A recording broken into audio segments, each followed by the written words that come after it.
an erratum. When I drew that curve with the decreasing the speed, I show the 2 alpha step size going here. And I said that when I reduce alpha, I'm going slower, but lower, but I put it below. No, it's above. So the graph is wrong by your system. I drew it wrong.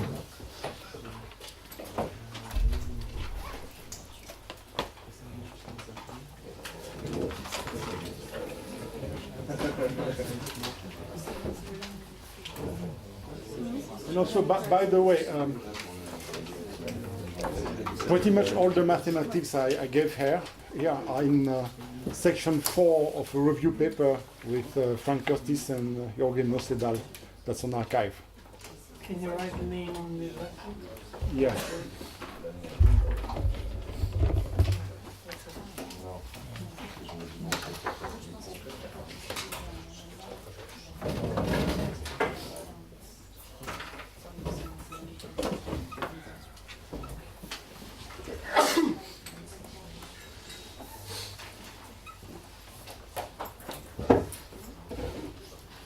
If you just look for these names on archive, you'll find it. It's a long paper, and the section 4 has pretty much all these mathematics with this kind of framework. I follow that. And so, if you want to see the specific list call,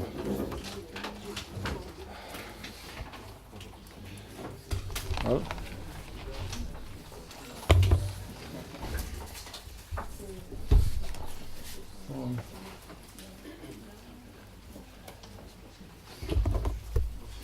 so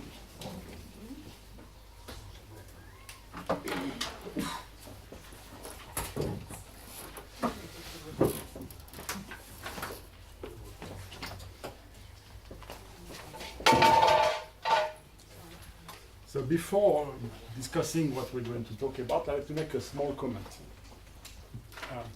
I had a lot of questions outside about is it possible to mix some ideas of optimization, like second order, LBFGS, and acceleration, and plug them into stochastic gradient, and then something interesting? And the answer is, it's not impossible. We don't know it's impossible, even though we haven't succeeded very well. But it's important to understand it's limited in what you can do. So in a typical batch optimization setup, when you go to acceleration, the epsilon goes from 1 over t to 1 over t squared. It's a big change. If you do second order, or if you do strongly convex and then something nice, basically, you can go in exponential minus t, or exponential minus exponential t in some cases.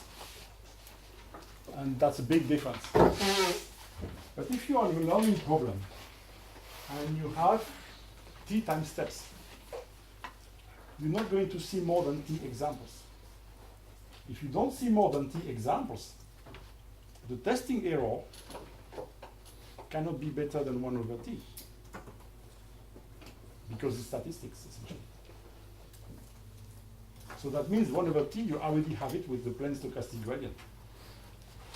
So that means that compared to the plane stochastic gradient, when you try to add a component of acceleration or second order, what you're doing is changing the constant, not changing the order.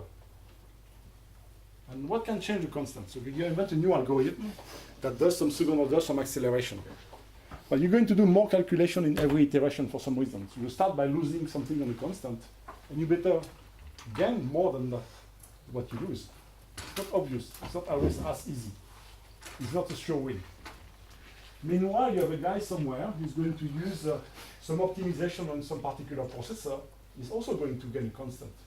So now suddenly, you're not in the situation of somebody who does mathematics, you get a better order, and you can beat any engineering trick. You're in competition with people doing engineering tricks.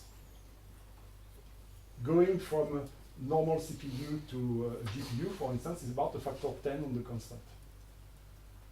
Well, if you do a second order thing, getting a factor of 10 on the constant, knowing that you're going to start by losing something because you do more computation, it's not easy. So does it make sense? So that means that you shouldn't believe that by going to second order in stochastic gradient or acceleration, you have a huge gain to make. The gain is actually quite limited. It's gain in the constant. You're in competition with people doing engineering tests.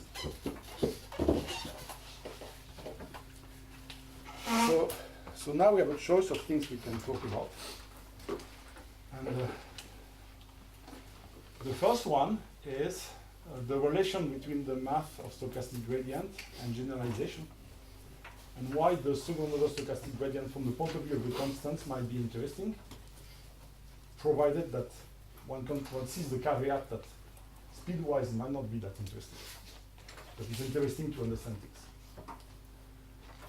The second one is to look at neural nets with a particular structure, and we're going to focus on neural nets with hyperbolic tangent nonlinearity, because these are those I know well, and the other ones might be a bit different. And essentially, I'm going to tell some stories and point to people in the audience who can tell you the rest of the story.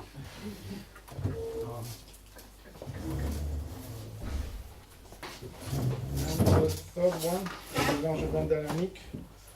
It's actually quite fast, so I could do that in the just to show that there is a slide problem that you can even see on the display. So who is interested by the second order aspect and the relation with the generalization? Okay.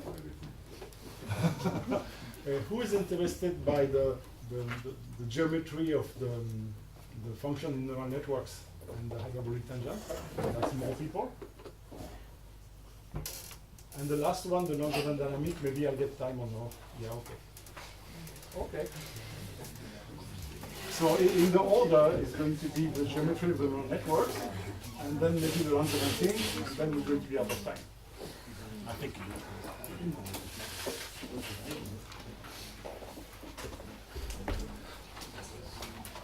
So I'm going to look at multilayer networks with sigmoid nonlinearity. Actually, I like the hyperbolic tangent, that's symmetric. And I'm going to talk about this because this is what I know the best. First of all, so what I'm going to do, I'm going to speak about the simplest two-layer network.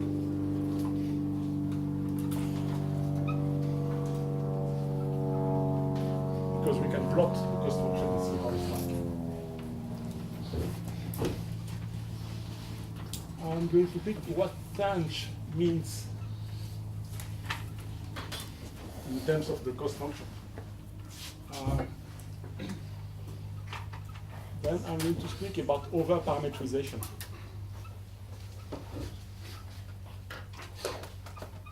And there are pointers to the work by Levent in the room, and the work by a friend of Levent who's called Utku. And yeah.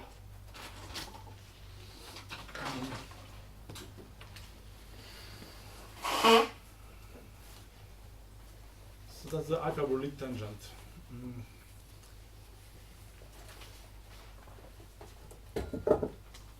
Okay, I'm going to start with this, and then we'll see how it goes. So let's look at a simple neural network.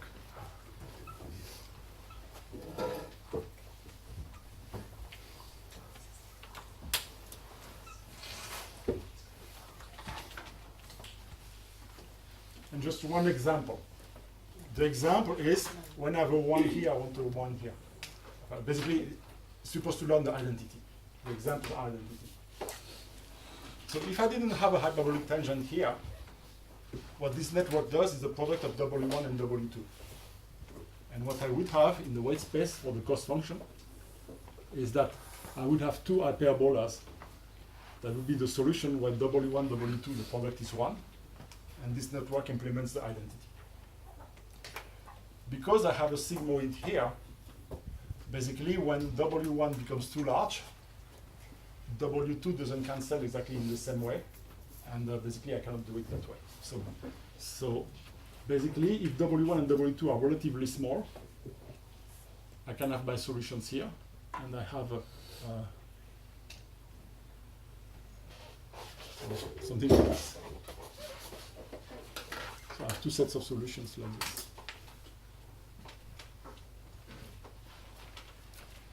What do we have here? So here is high.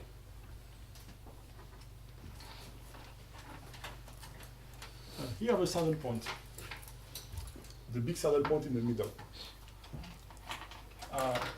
This saddle point exists in all neural networks with hyperbolic tangents, basically. It's a very degenerate saddle point, meaning that if you have n layers like this, all first n derivatives are going to be 0. So why is saddle not? Why is it a saddle? No, it is.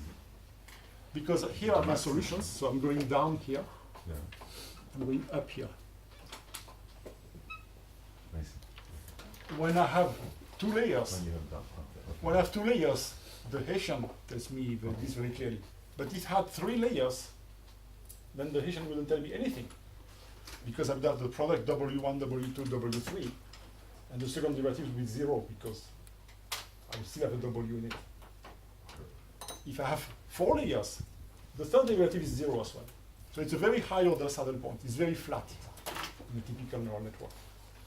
That means you don't want to be there because the gradient is essentially uninformative. Because of the sigmoids, essentially I have one here. Here is flat, flat zone, flat zone, flat zone, flat zone.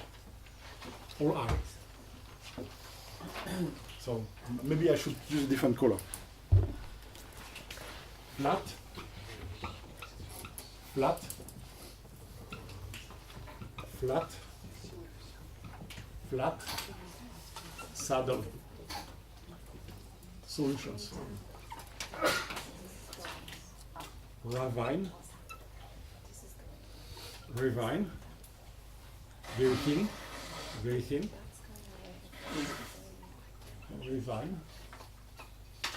if here is broader, ravine. Yes? So if that's a saddle point, how can you have the arrows all pointing away? Oh, because they are the curves. Sorry. Okay. So that's why I didn't know it. Yeah, But it's flat whenever each one of those variables is flat. yes. All around is flat, but you have a small ravine here because you could have a small W1 and high W2 and things like that. And because of the hyperbolic tangent, inside the ravine you're going slightly down to the solution and then up.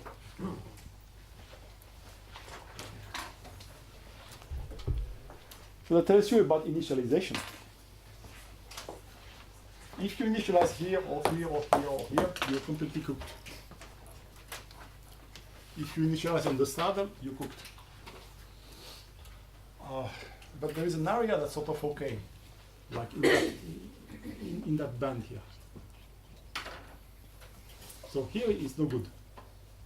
Outside the circle is no good. But in this band here, it's sort of okay, because here you're close to the solution, and here you're going to do something like this, essentially. You risk going close to the saddle, but okay, fine, it's life. In terms of, yes? So, trying to understand what you are drawing does not depend on data or what you are trying to Oh, I'm learning identity. Oh, identity. I'm learning identity.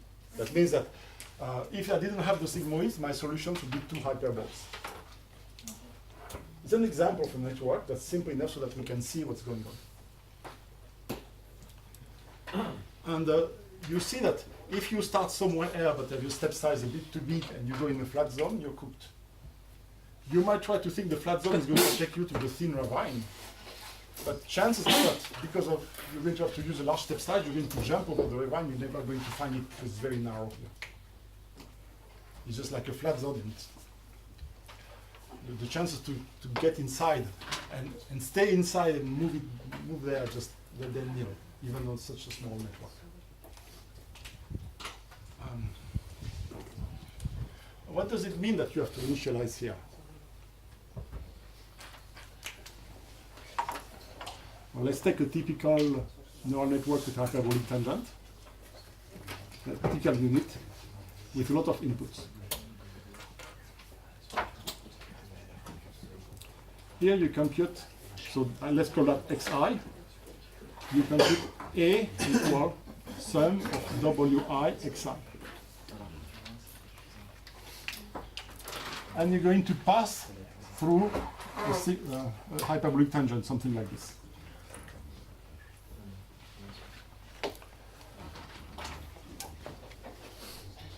Suppose you want to initialize the wi randomly in a symmetric manner, so they can be positive or negative. Essentially here you have a sum of terms, and because they can be positive or negative, if the xi's are correlated, they're going to be positive or negatively correlated depending on the sign of wi. It's not too bad. It's going to there is somehow more independence than the xi's have. And you want to look at the distribution of A. When xi change, when wi change. If the wi's are centered and the xi's are centered, you could see that because they're sigmoid, the xi's are between -1 and +1 because of the hyperbolic tangent, so they're limited in size. What can you say about this? What really matters is the standard deviation of this thing. And here's my sigmoid.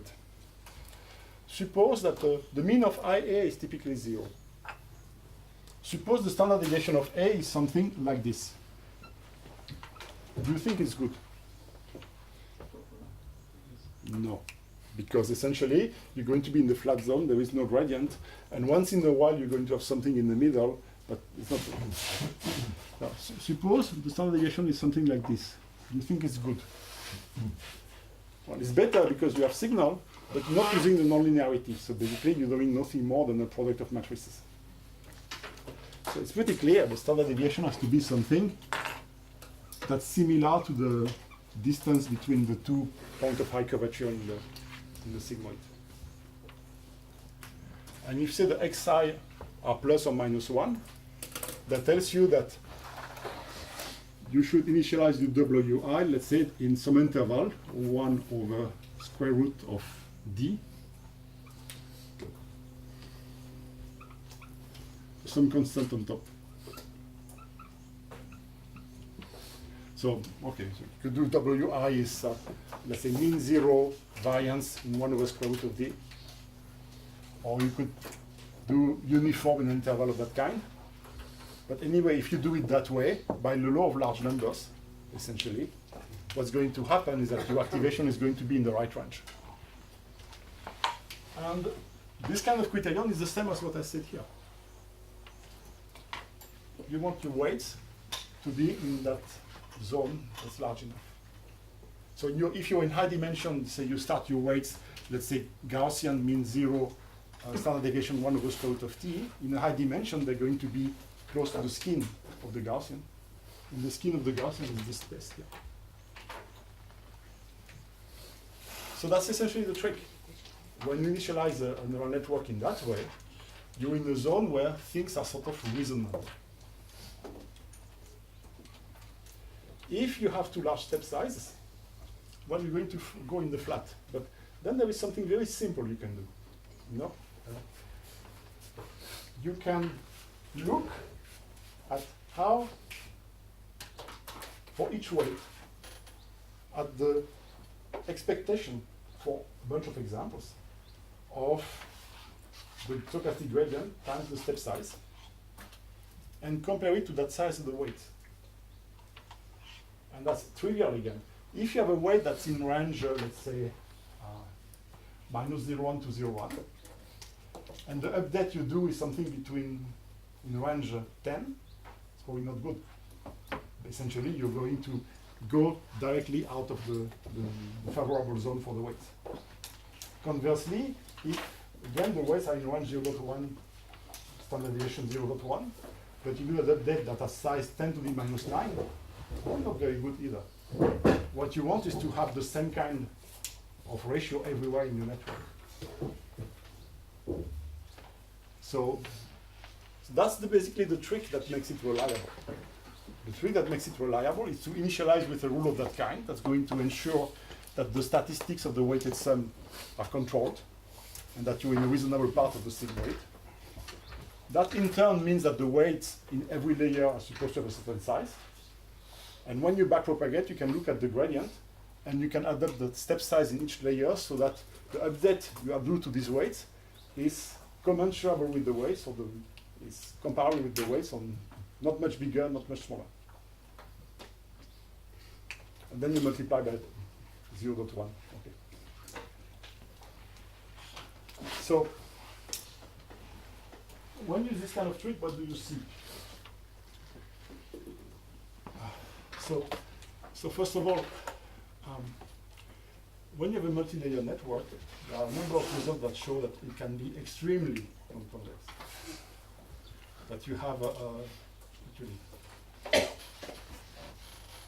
Sorry, I missed that. What is a small n? There's an eta on top. It's a constant. The constant, typically, I take it as the difference between the two curvature poles, depending on how you set up your hyperbolic tangent. So basically, you would like the statistic of the activation to be large enough to come close to the nonlinearity, but not much further than that, because otherwise you're going to be too often in the flat zone and you're going to be too.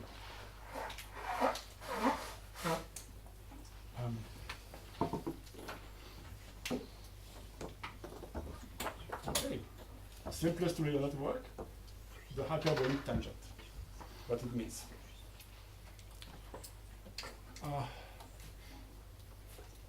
A small digression about Rohu units.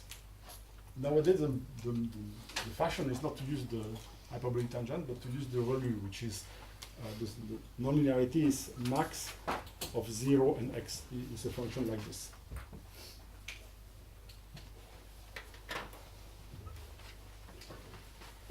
Zero here, x here.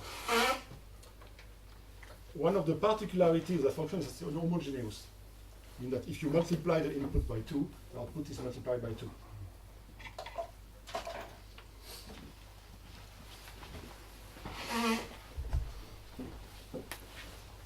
So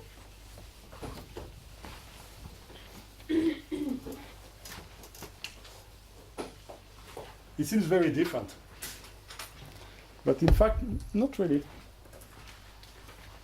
Suppose you have the same kind of network, but this time it's W2, W1. Because it's homogeneous, I can multiply W1 by 2. If I divide W2 by 2, I get the same thing. So this time, I really have hyperboles that are solutions. My two hyperboles are solutions. But sorry, are solutions. They give exactly the same mapping. When I'm moving on this hyperbola, or W1, W2 product is constant, my network is doing the same thing.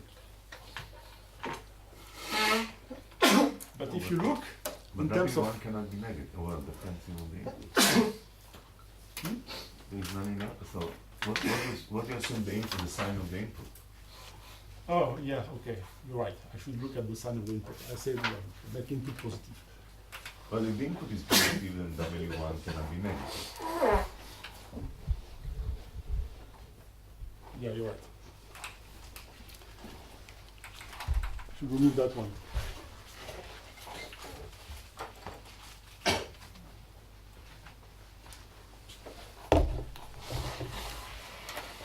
But you still have something like this.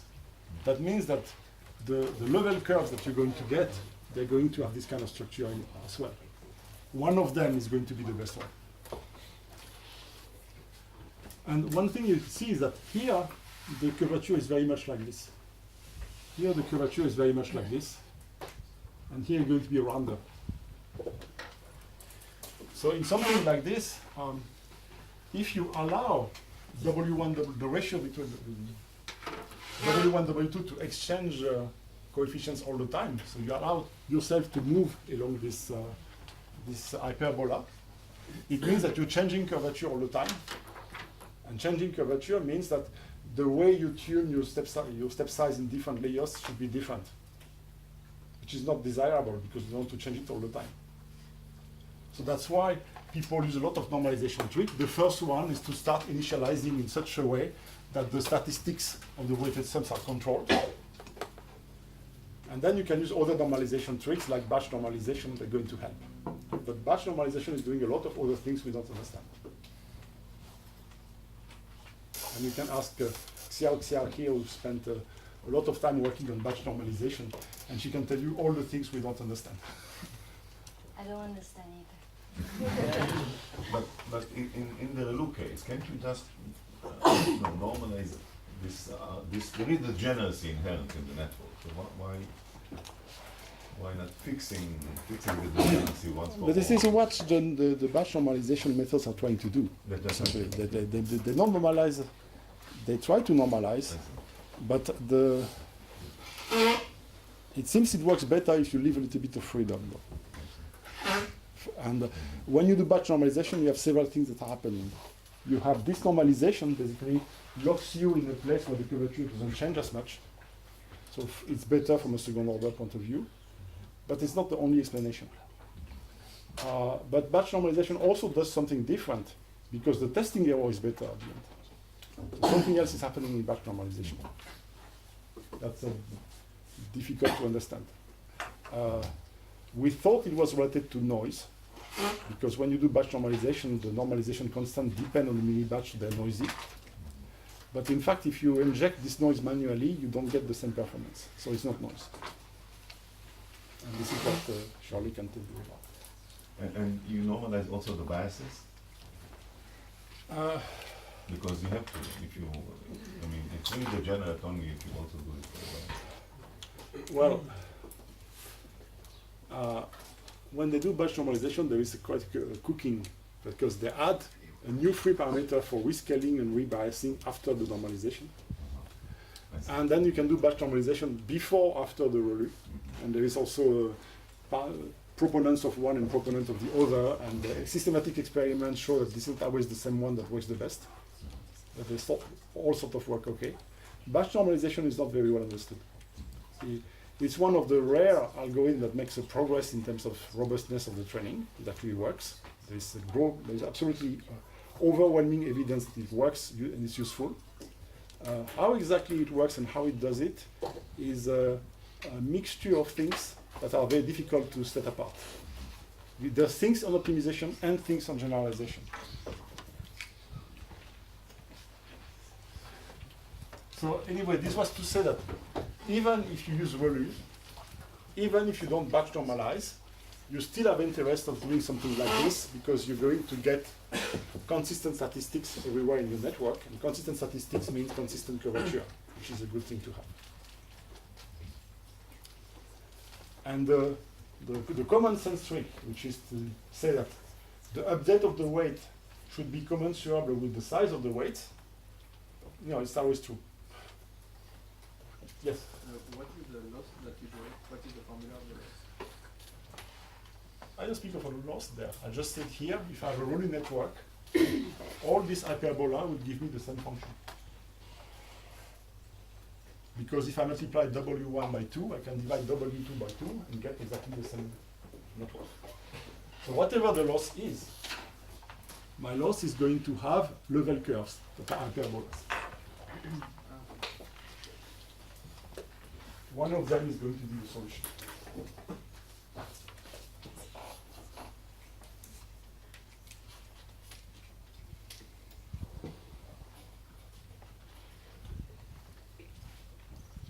So one question, so for the Relu, the stochastic graded descent theory that you developed for us applies, it is smooth enough for that, or is there an application of stochastic gradient theory for Relu? Well, if you assume that the P, the cost is an expectation of so basically the function implemented by the network with the Relu is piecewise constant. It's piecewise linear. Piecewise linear. But when you take the expectation of that with respect to distribution over the examples, if you assume this distribution is smooth enough, you can assume that F is smooth enough, and the theory applies. So as long as the test F is the Yes. expectation F is, Yes. Is smooth. For the training thing, is a bit more complicated. You lose the smoothness condition, Right. and that's a bit of a mess. But you don't get the asymptotic flavor. But the fact is that when you're in finite step size, and with the stochastic gradient, you don't go near the angles, you're flying around. So there is a kind of smoothing effect in there that was not discussed in the theory here. And I wouldn't say there is a very clear discussion of this. Nesterov has some things that are in a batch setup called Nesterov smoothing, where you look at the smooth function that's close to the non-smooth function you want to optimize, and you try to move it slowly, and then you can make mathematics. Okay, it's the mathematics that you have to do in that case, you have to do that under a relatively strong constraint like convex and everything, which don't really apply here. So, but the idea is good. That essentially, as long as you're working at a certain scale that comes from your step size, you can say, well, okay, my function is piecewise linear, but I can smooth it a little bit, and it's not that different enough. It's not different enough to make a big difference. So there is a big difference between the networks that people use nowadays and the one we used to use in 20 years ago. It's related to the power of computation. So we knew 20 years ago that you can over-parameterize a neural network, like a convolutional network with many, many parameters, not going to overfit. If you plot the testing error, it's going to go down and just oscillate, and not really overfit. We knew that. But we couldn't really over-parameterize like crazy people. Nowadays, if you take a data set, a small data set like CIFAR10, 60,000 examples, it's little images with 10 classes of objects. So it's a small data set, 60,000 examples, 10 classes. The record-winning performance on this data set is achieved with a network which I believe has 16 million parameters. So in terms of over-parameterization, you understand that the space of solution is large. In fact, people have shown, so the group of Benrecht, that even for ImageNet, which is a large data set, 1 million examples, 1,000 classes, if you give to the examples random classes and use the standard networks that one trains to recognize images, you can learn with zero error, zero training error. Test error sucks, of course, because the labels are random. So basically, the level of over-parameterization is extremely large. And that means that inside the solution space, there is a large number of solutions, and it's a number, and they form if things are continuous, they're going to form a manifold, a smooth domain, not necessarily convex. If the weights are discrete, then there is a lot of glassy physics where you can try to characterize these things, and I know that Ricardo Zecchina is going to give something, he's certainly going to talk about this. And the structure of this space of solutions is actually quite complex. It's not very well known. The empirical evidence and some theoretical considerations is that this space of solution is probably connected, has a couple cluster with a larger central zone and very thin edges going in plenty of domains. So pretty much like my thin ravines. And not all these solutions have the same generalization performance. So now it's critical to know which one you get. Which one you get is going to depend on the dynamics of the algorithms in a way we don't really understand. And it's going to also to depend on the cost function to use in a way that we don't understand very well either. But we know, for instance, that if you have a classification problem, you could approach a classification problem with a least square cost. That's what we used to do. Or you can use a negative log likelihood. We know that the negative log likelihood works far better. Like for instance, if you take one hidden layer on your network on the MNIST data set, with the least square you're going to go to something like 4% with the best size layers. With the log likelihood, you can go to 1.5% error. Why? The only empirical explanation we have is that we know that the Hessian matrix with the log likelihood is more block diagonal than with the quadratic function. This is what we know.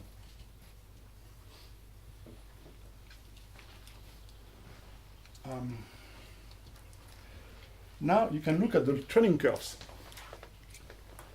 So I'm going to report on some experiments by the event. First of all, if you over-parameterized, there is a space of solutions. On the space of solutions, you correct on all examples. In fact, even if you add random labels, you could be correct on all examples. That means that you don't have a stochastic noise at the end. The only noise you have is when you get an example that you didn't get completely right. So the noise vanishes at the end. So the stochastic gradient descent doesn't really work like the residual noise. When you go into the solution space, the noise vanishes. And that means that you can do constant step size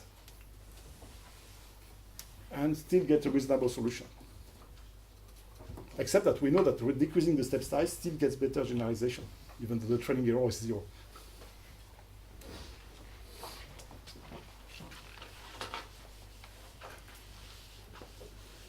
But with the low likelihood cost function, it's never 0. Well, it's close enough. It doesn't. It's close enough.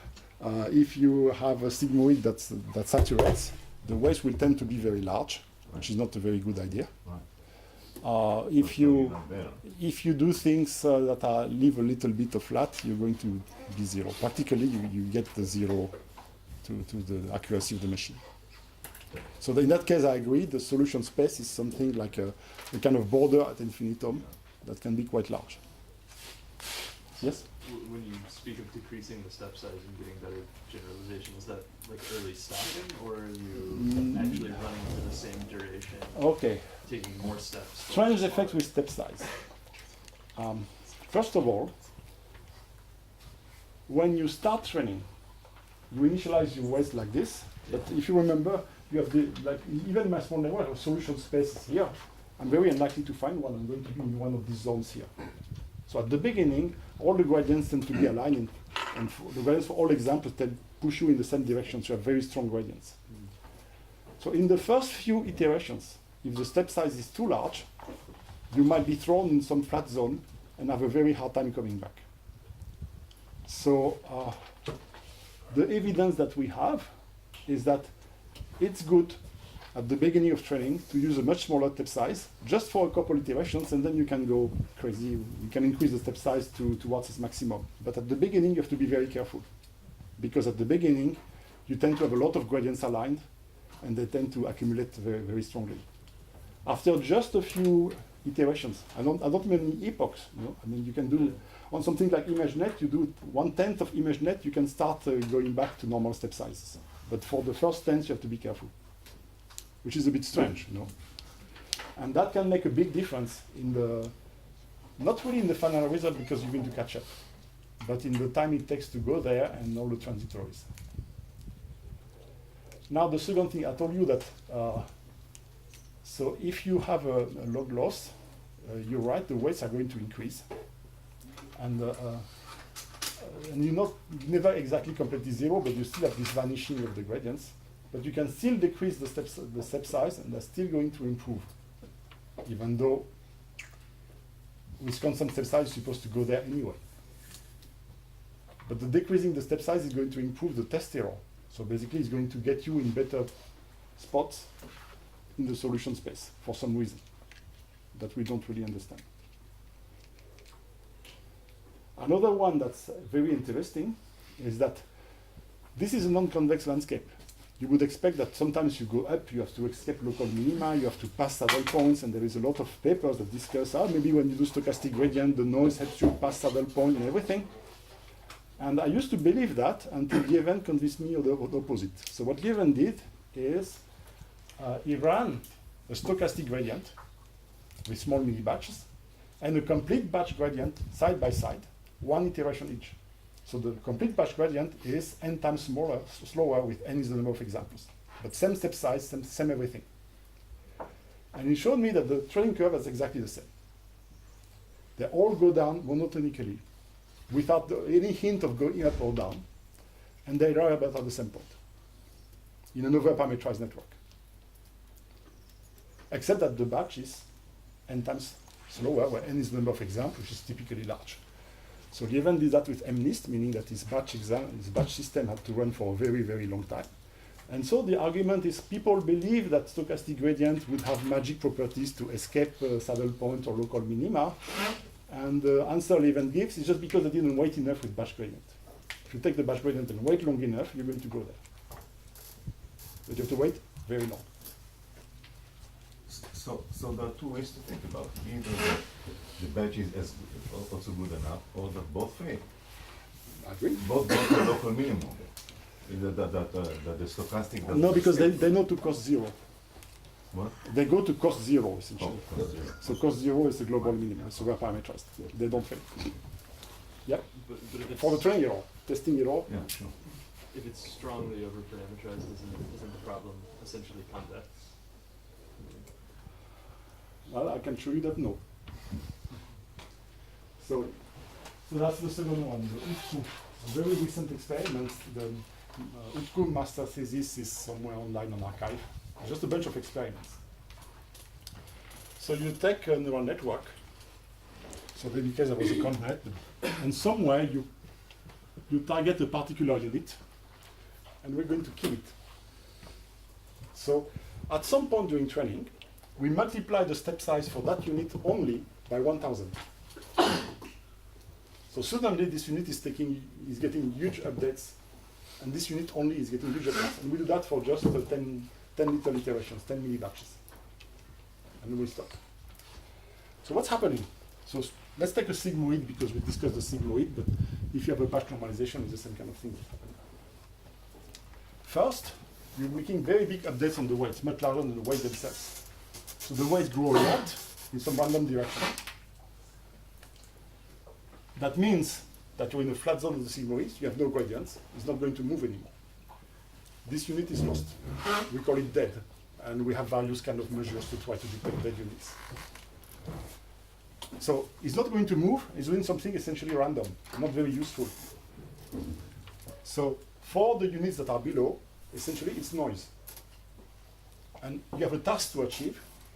There is no need to inject noise in your task or inject some information that's irrelevant in your task. So the weights, the impact of these units over the output of the network is going to go to zero. So basically, if you replace this unit by its mean value, you're not changing what the network does. Because all the weights that could carry the value of these units to the output have been essentially cancelled or replaced by biases. And you get even less gradient. So now it's doubly dead. Now, when this is happening, so this is quite dramatic at the level of that particular unit. You have very nice curve, we see them, the death is not silent there if you look at this particular unit. If you look at the training error of the network or the testing error of the network over time, that's time, and that's your error. So training error goes to zero, testing error goes to something. And that's the killing point. When you start killing a unit, what do you think happens there? What do you see there?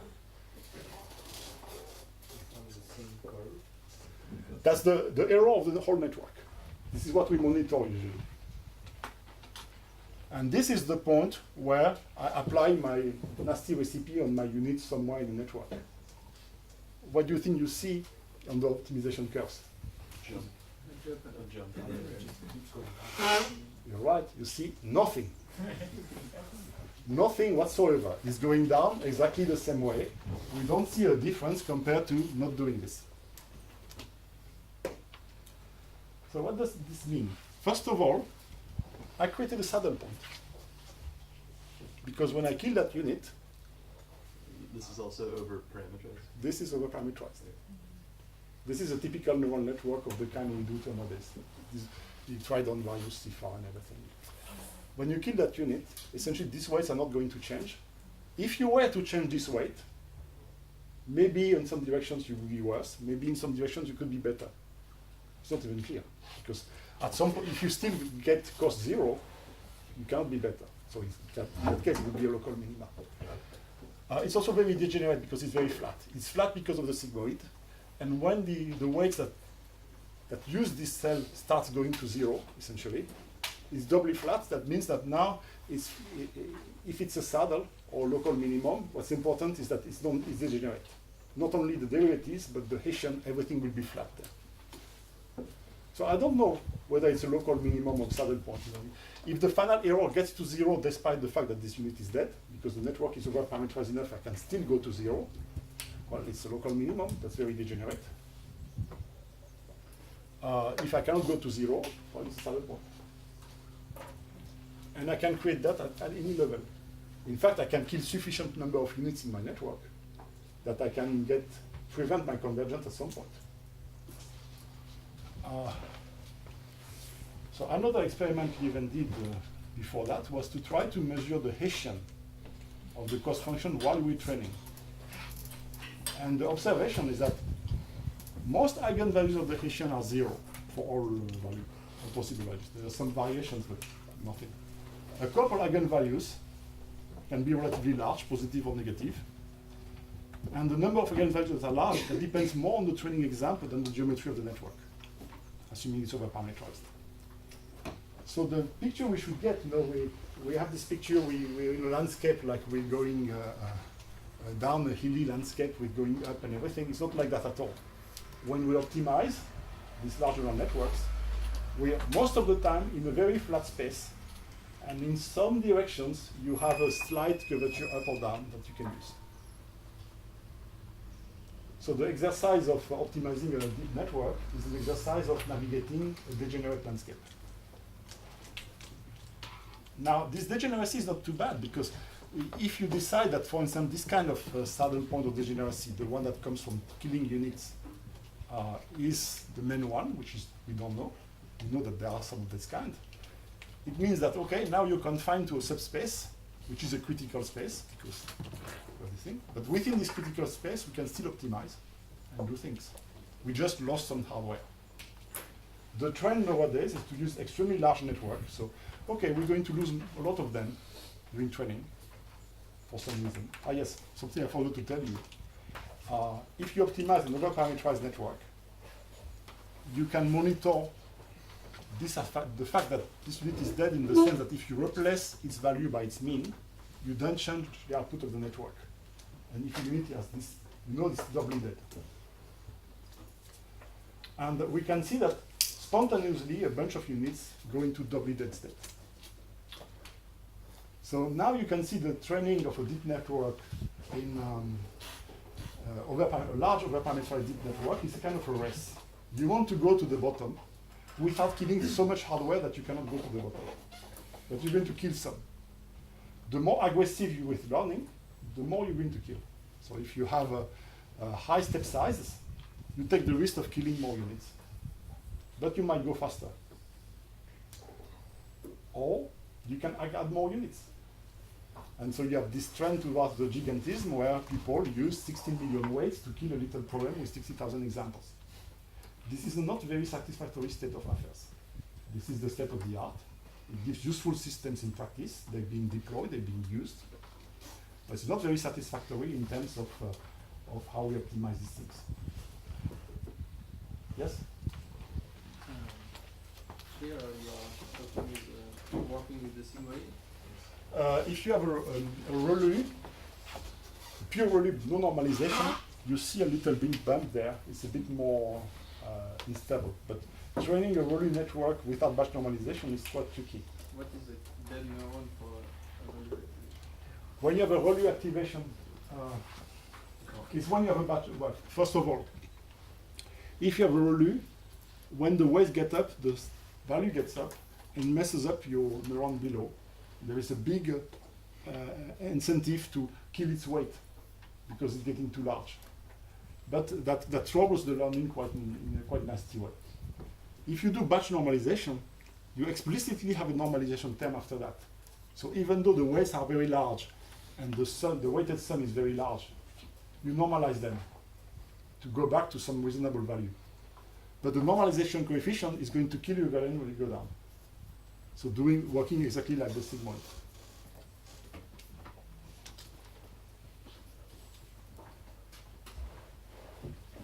Because when the weights increase, the normalization coefficient goes down in order to normalize.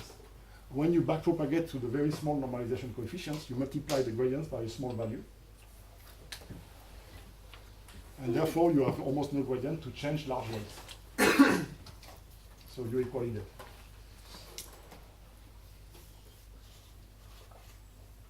Yes? Yeah, so, usually you would expect that, right? That, like, because your network is so overparameterized, removing one of the units will not really make a difference. So have you done experiments to see to what level, what is like the maximum limit to which you can go without losing out on training error? Well, first of all, you have two things. This is a good experiment, but you have to see that here I'm caricatural. I'm saying a unit is dead. You have units that are almost dead, 75% dead, not moving too much. And so you have a kind of gradation there.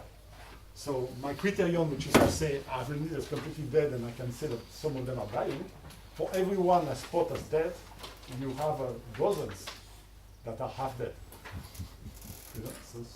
So my description here is very caricatural. But this description shows you something, that indeed you have degenerate spaces, degenerate critical regions that you can invent at any level. Because at any time you can kill sufficient number of units to do this.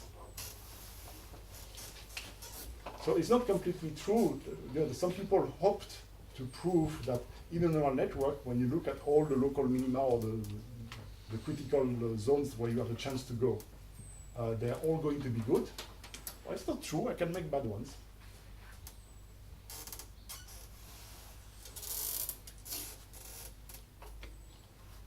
Is it always worse for the generalization when you kill Not good.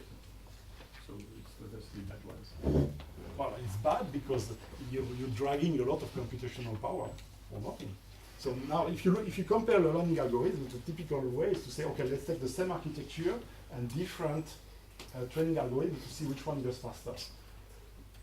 It's just wrong, because what's happening is not that. If you have a faster algorithm, it's going to kill more units, it might not generalize as well. It might not go as low, or it might get stuck at some point. So in fact, the experiment we should do is different. It's maybe a better algorithm is an algorithm that gets me to the same performance level without having to kill so many units, so basically without having to start with such a heavy, overly parameterized system, which is difficult to run. And I'm speaking of something that's very pragmatic here. Nowadays, completely huge neural networks are being trained as a routine manner by the big online company, Google, Facebook, and everything. And that's a lot of computing, a lot of electrical power that goes into this system. So there is a paper by my colleagues on Facebook. They trained some image system on 3.5 billion images that were labeled with just hashtags, so very crappy labels. And that's a huge network, a huge system. It works very well. The performance of the system in computer vision is very nice. But you wonder whether you need to spend all this computing power. Maybe you can do with 1/10 of that.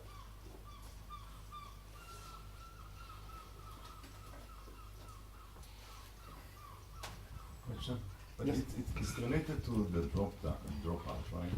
So they do it, some of them do it on purpose, right? They kill 50% of them. But the dropout, you kill them stochastically, but then you revive them. So basically, in dropout, Right. you randomly cancel the output of a unit during training. It's just like I'm adding a multiplicative noise Right. that's 0 or 1. And you can add other kinds of multiplicative noise. But it looks like it's preferable. They do it on purpose. No? They do it on purpose, and it works well when you use the ReLU without batch normalization. People pretty much abandoned dropout when they started to do batch normalization because dropout didn't win anymore. And we believe that batch normalization introduces a multiplicative noise as well, and that's they plays the same purpose, and no. The empirical evidence is no. Multiplicative noise added instead of batch normalization noise always hurts. So you're saying empirically batch normalization is better? Seems to be one. It seems to do something else that's better. Can Yes. Can't you like just put, out of the net those units that are spontaneously killed? That down? If I can detect them. Yes. What do we have Because now? you said you are detecting the level of deadness, Well, then putting a threshold one can I check. have a criterion to say this. For everyone that I say is dead, I believe there are 12 or 50 that are almost dead that are just as damaging. But maybe putting a threshold and just giving away those that are really there is no hope that they Yes, will that's come pruning. back. Pruning that units as you go is actually sort of works. Except that you have a very irregular network, and all the optimization tricks that people use to implement them nicely on the GPU fail. So in fact, it's better to compute them anyway. Yes, You go I see. faster by computing them anyway. I see. That's not Yeah. Yeah. So if you, after the training, you know that there are a fraction of nodes that are, let's say, dead or almost dead. Yes. And then you compare the first dynamic with a dynamic in which you just put them dead from the beginning.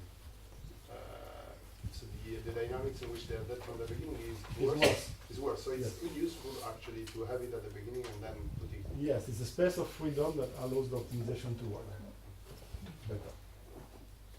Because one way would be not to put them in the first place, but the evidence they are using larger of the parameterized network to get better results.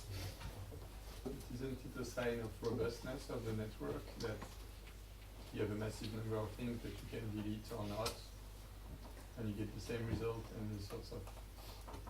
Well, of course it's a sign of robustness. The fact that you see nothing when you start killing things around, you see nothing on the training wall, it's a very big robustness. But it means that a lot of bad things happen without you knowing. But in terms of generalization error, so what's the...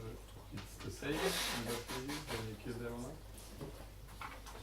Well, when we kill one, we don't see a difference. Okay, yeah. Now, we could try to invent algorithms that kill more and see if we see other difference, and I don't know what it would give. People haven't looked at the generalization part of the... Well, I'm going to have a big thing there, is that most of the experiments I see in the deep learning papers, I don't believe. What? Because there is a procedural... I don't believe most of the experiments I read. I believe the general trends. Like there is general trends that batch normalization works. It's inescapable. But the papers are written with the wrong state of mind, because people start by saying, I want to make a point. And then they select the experiments for the point. Well, in fact, one should sometimes go in plain fact finding, saying, I don't want to make a point, I want just to find the facts or the interesting facts, whatever they are. And then I can try to make a theory. And then I can try to validate the theory. So somehow the empirical process is not right. Like you find in machine learning, take all the NIPs together, each paper, okay, I'm going to be very mean. Here is a NIPS paper. Chapter 1, section 1. Here is my vague idea with the hands of what's happening in this system. Chapter 2. Here is my algorithm that's supposed to fix it. Section 3. Here is my theorem that's typically vacuous, showing that the probability that it works is less than 2. Section 4. I run an experiment on the dataset that's fashionable at the time, and I get a really good performance. Therefore, I'm right from the beginning. It's not a valid scientific process. We have a scientific process problem. And to be honest, I've been looking at physicists because they have an experience, a lot of experience in looking at data and trying to build theories to improve that level. And I've been pushing to include physicists in our setup, not because I believe that glassy theory is going to solve the problem, but because I believe that people who have been trained by, who have a culture of looking at the facts and formalizing theory and looking at experiments in a more rigorous way have a lot to bring. So that's, I'm sorry to be so mean, but I think it's true. I think it's true. But there are still, even though every single paper is hard to believe, there are still trends that we see. These things are working. when they're being deployed in a real system and they're doing something for real or doing vision tasks, they're actually working after a while. Something like batch normalization, the experiments of the first paper, the second paper, they're crappy, you can criticize them. But by now, thousands of people have replicated things in different setups and show that, yes, it really helps. So you can believe the global trends. Not everything is to be thrown away because the experimental culture or the theoretical culture is not very good. So we have a lot of work to do in terms not only of understanding new things, but consolidating the experimental process and the scientific process. And without this work, well, it's not going to, the dream of AI is not going to happen.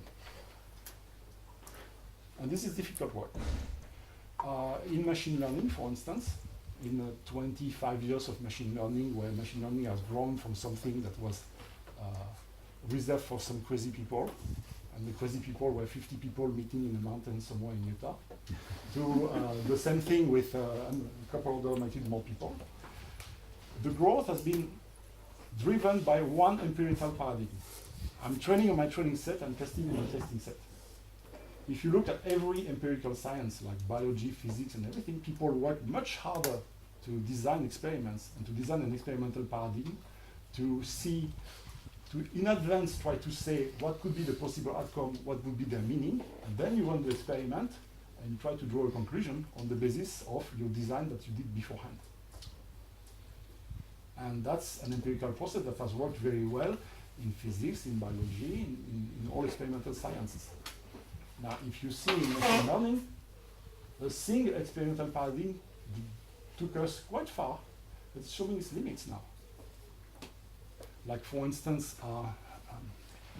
average error is not cutting it anymore. Suppose you have a car that's driven by neural networks.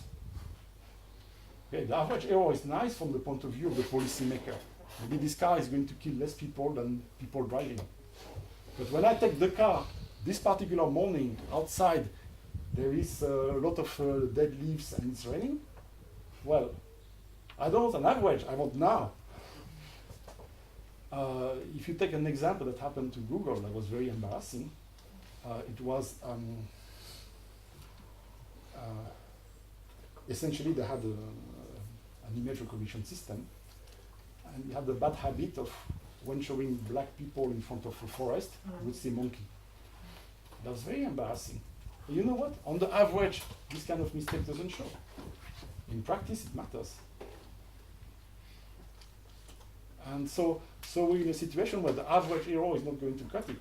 But all our theory is about optimizing the average error. Then we have a problem about causation. All the neural networks and statistical machines to find correlations, essentially.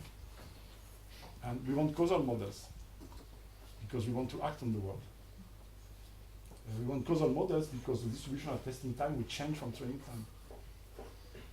And that's going to be a big shift to reinvent machine learning to work with causation rather than correlation. But if you want to do something like artificial intelligence, like they say in the newspapers, we have to. And I don't know how long it's going to take. 5 years, 10 years, 20 years, 50 years, no idea.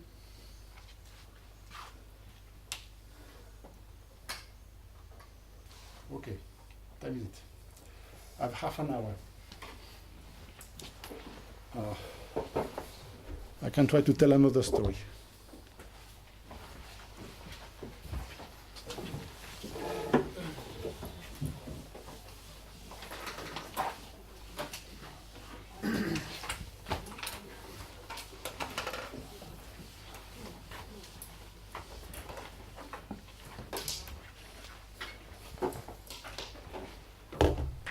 I'm going to risk myself on the Langevin dynamics. Stochastic gradient is a gradient descent with noise. Langevin dynamics is a gradient descent with noise. It's continuous time, okay. But Langevin dynamics has a very nice theorem that says that in the limiting regime, you get a Gibbs distribution. But there is a catch. The reason why you get the good distribution in large dynamics is because the noise is assumed to be isotropic. If you get the stochastic gradient noise, so let's take a least square problem. So my cost function is going to be something like sum of least square linear W transpose X, Y, I, square.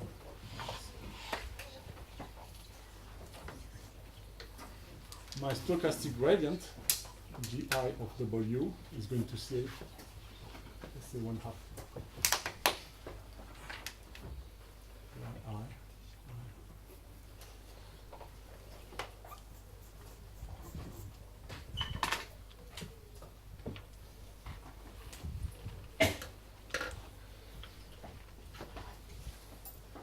And you would like to know what's the covariance matrix of that beast. E of Gi transpose Gi. Well, just draw it.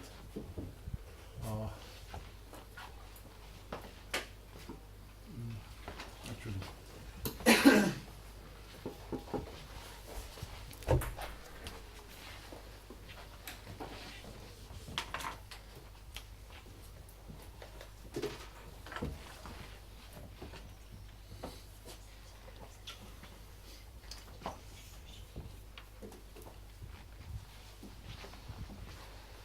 To remember that stuff because this time I don't have notes.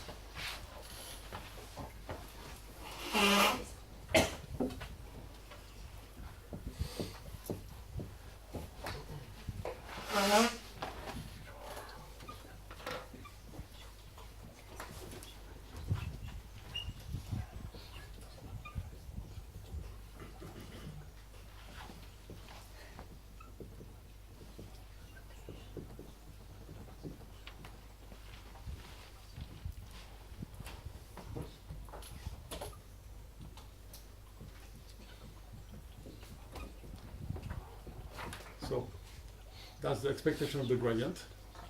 That's the difference.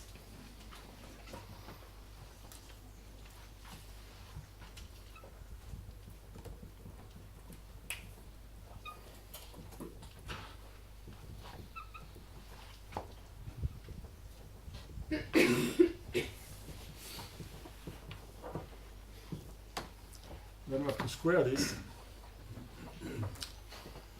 And essentially what you're going to see is that when we're going to square this,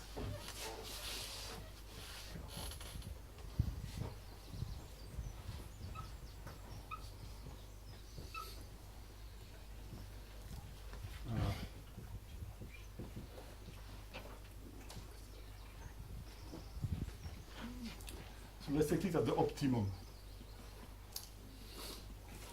At the optimum, this is 0. Oh no, it's not fun.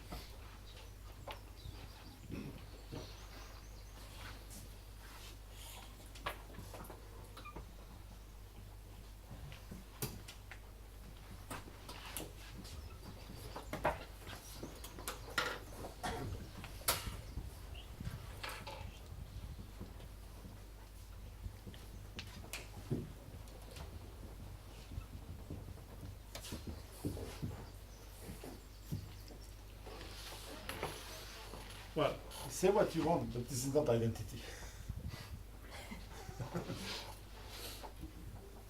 And in particular, there is a relation between the second moment of the gradient and the second derivative.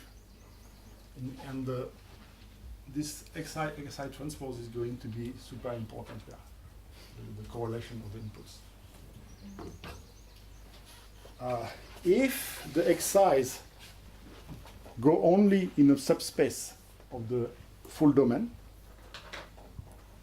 basically the example represents only a small manifold inside the ambient space, you can see that all that business, all this covariance is going to be in the same manifold.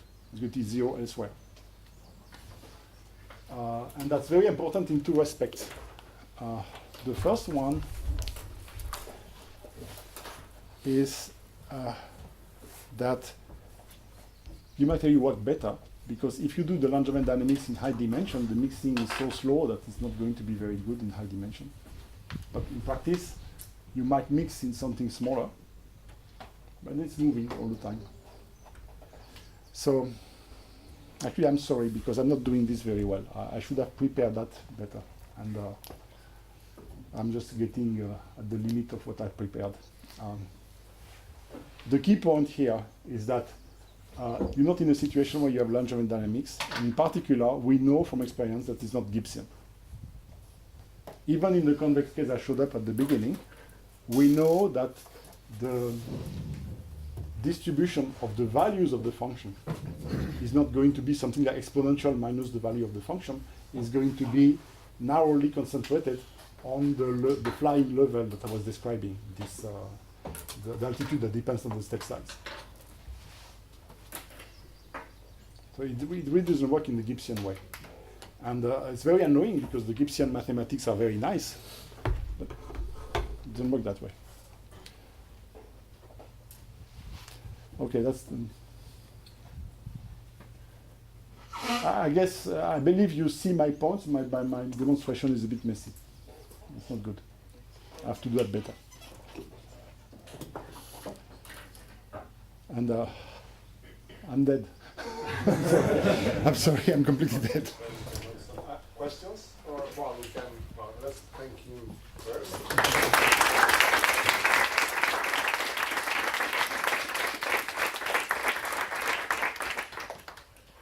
And questions before? Yeah,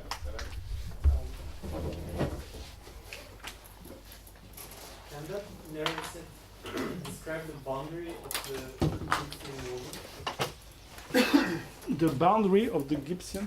Volume.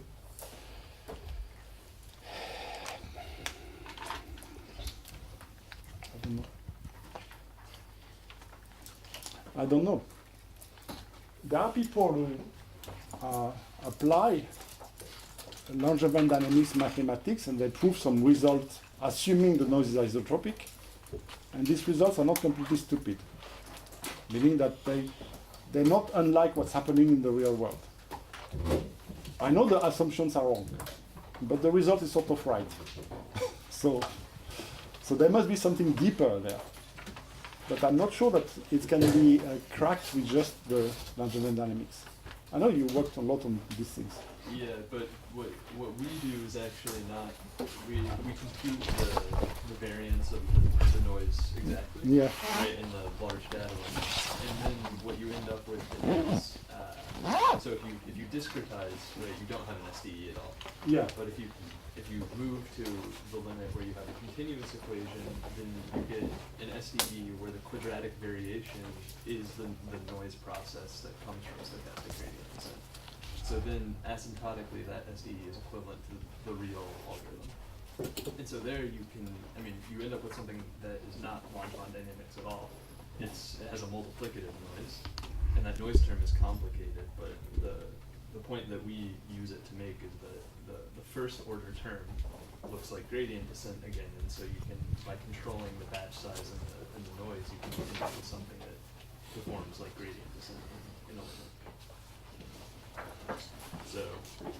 So I agree that there's no way of mapping it onto Langevin dynamics because the correlations in the noise are, Yeah, they're very, and it can very change. rich. Right? It can change as well. Yeah, and moreover, if you define the loss function as a test loss, Yeah. right, you additionally have time correlations because you'll pass over examples multiple times. Yeah. So it's a very complicated SDE. The problem is that, yes, when you want to do Langevin-like dynamics with noise that's not isotropic, it gets quickly more complicated. Yeah. And it's clearly the kind of regime that's happening there. But that's good too, because if we were to rely only on Langevin dynamics, that would be hopeless. Because Langevin dynamics in high dimension doesn't mix nearly fast enough. And we can learn.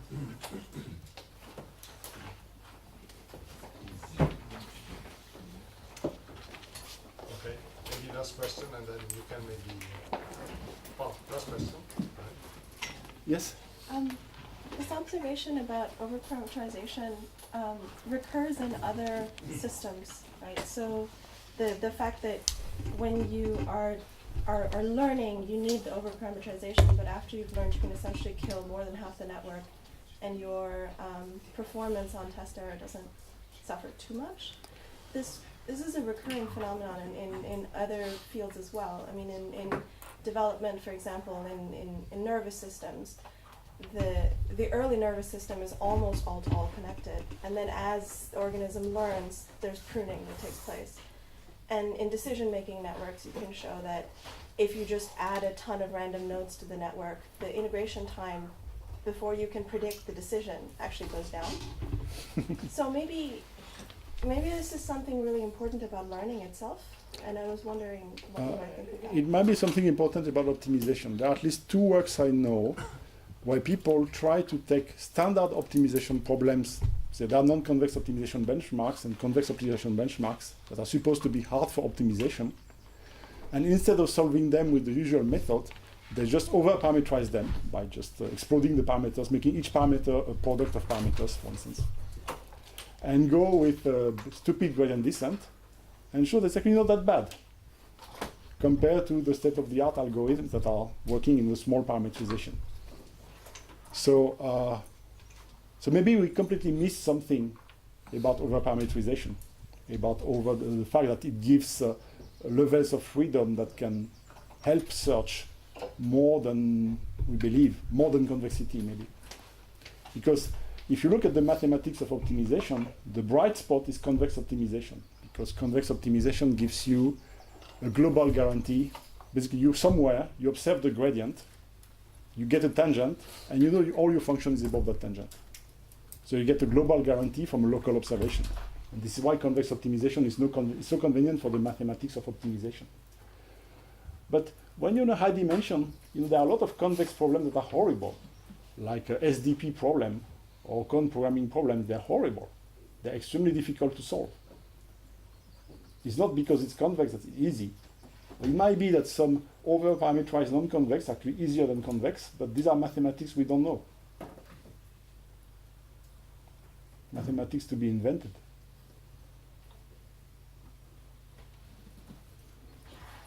Okay, so while we can stop here, thank you again, Leon, for this presentation.